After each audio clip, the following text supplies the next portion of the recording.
غزوہ بدر، اس غزوے کا نام بدر اس لیے رکھا تھا کہ غزوہ بدر جو ہے مدینہ طیبہ سے 80 میل دور ایک گاؤں تھا جس میں زمانہ جاہلیت میں لوگ میلہ لگایا کرتے تھے۔ اس میں ایک کنواں تھا جس کے مالک کا نام بدر تھا، تو اس وجہ سے اس کا جگہ کا نام بدر رکھ دیا ہے۔ غزوہ بدر کا جو سبب تھا وہ عمرو بن حضرمی کا قتل تھا۔ قریش میں ایک اشتعال پیدا ہو چکا تھا، اب ہر کافر کی زبان پہ یہی نعرہ تھا کہ خون کا بدلہ خون لیا جائے گا۔ بہرحال مختصراً یہ کہ اس غزوہ بدر میں جو کہ عظیم الشان فتح اللہ تعالی نے مسلمانوں کو دی ہے، حالانکہ مسلمان بے سر و سامانی کے عالم میں تھے اور وہ بھی مسلمانوں کی تعداد کو اتنی زیادہ نہیں تھی، 313 مسلمان تھے، اور پھر ان مسلمانوں کے پاس بھی کھانے پینے کے لیے اتنا سامان نہیں تھا اور جنگی سامان بھی ان کے پاس کوئی اتنا زیادہ موجود نہیں تھا۔ ان 313 میں 66 افراد وہ تھے جو مہاجرین کے ساتھ، جن کا تعلق مہاجرین کے ساتھ تھا، اور بقیہ سارے افراد 246 افراد انصار صحابہ کرام میں سے تھے۔ کل یہ 313 افراد پر مشتمل تھا یہ قافلہ، جس کو نبی پاک صلی اللہ علیہ وسلم کی کمان حاصل تھی۔ جب نبی پاک امام الانبیاء صلی اللہ علیہ وسلم نے وادی زعفران میں پڑاؤ ڈالا، آپ پہنچے تو ایک تشویشناک خبر آپ کو پہنچی، اور وہ خبر یہ تھی کہ ابو جہل 1000 کا لشکر جرار روانہ کر چکا ہے۔ تو بعض صحابہ کرام رضوان اللہ تعالی علیہم اجمعین میں تشویش پیدا ہوئی اور ان کو گھبراہٹ ہو گئی کہ اتنے تھوڑے لوگ اور پھر اتنے زیادہ لوگوں کے ساتھ کس طرح جنگ کر سکتے ہیں۔ ان کا ذکر اللہ تعالی نے قرآن پاک میں یوں بیان فرمایا، ان فریقا من المؤمنین لکارہون یجادلونک فی الحق بعد ما تبین کأنما یساقون الی الموت وهم ینظرون۔ یہ آیت مقدسہ سورہ انفال کی 5ویں اور 6ٹھی آیت ہے، پارہ نمبر 9 ہے۔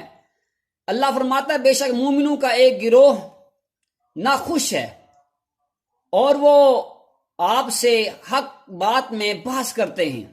حالانکہ ان پہ ظاہر ہو چکا ہے، گویا کہ وہ دیکھ رہے ہیں کہ ان کو، گویا کہ وہ موت کی طرف ہانکے جا رہے ہیں۔ جب یہ بات واضح ہوئی کہ کچھ صحابہ کرام تھوڑے گھبرا گئے، تو نبی پاک امام الانبیاء صلی اللہ علیہ وآلہ وسلم نے سارے صحابہ کرام کو مخاطب ہو کر تقریر فرمائی، اور نبی پاک امام الانبیاء صلی اللہ علیہ وسلم نے سب سے رائے لی کہ آپ کی کیا رائے ہے کہ ہم سارے مدینہ طیبہ واپس جائیں اور وہاں پر جا کر بقیہ صحابہ کرام کے ساتھ مل کر کفار کا انتظار کریں یا پھر آگے بڑھیں۔ تو پھر نبی پاک امام الانبیاء صلی اللہ علیہ وسلم کے عظیم صحابی حضرت ابوبکر صدیق رضی اللہ تعالی عنہ کھڑے ہوئے، آپ نے ایک تقریر کی، یا رسول اللہ صلی اللہ علیہ وسلم جس طرح اللہ کا حکم ہے ایسے آگے بڑھتے جائیں۔ عمر فاروق نے بھی تقریر کی ہے، تو آپ سے اس سے آپ کو بڑا حوصلہ بڑھا۔ لیکن انصار صحابہ کرام میں سے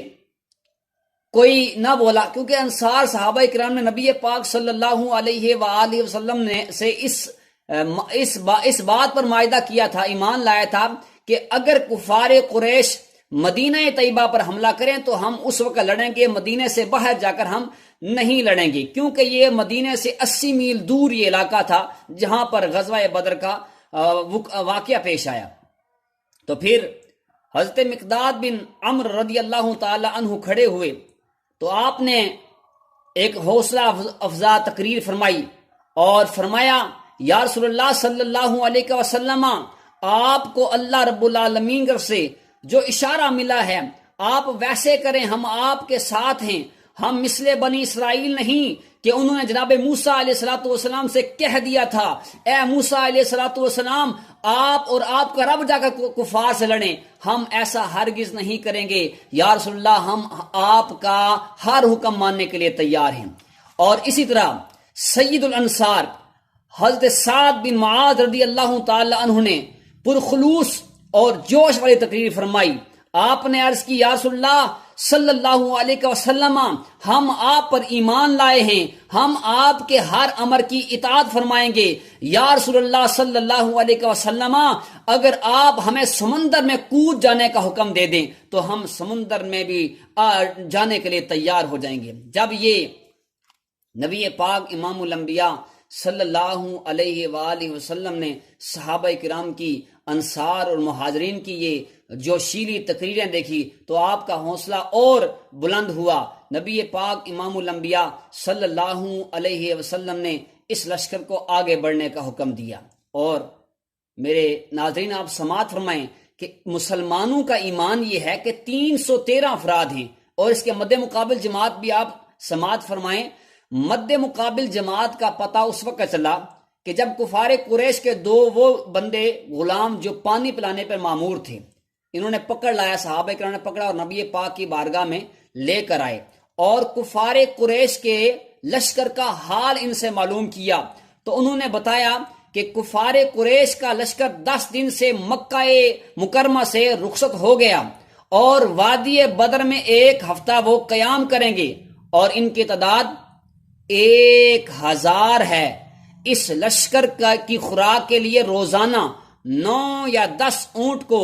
کاٹا جاتا ہے، اور ناچنے والی لونڈیاں ان کے ساتھ ہیں۔ اور اس جماعت میں کون لوگ ہیں یہ بھی آپ سماعت فرمائے۔ فرمایا اس جماعت میں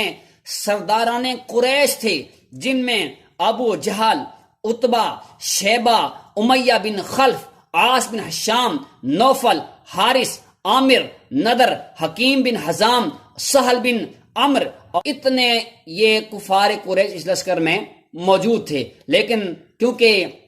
جب یہ جنگ ہوئی تو اللہ تعالیٰ نے مسلمانوں کو فتح عطا فرمائی اور کفار کو شکست دی، اور یہ وہ مسلمان تھے جن کا ایمان اتنا مضبوط تھا کہ 313 افراد تھے۔ ادھر کفار کا لشکر جرار تھا، وہ ڈیلی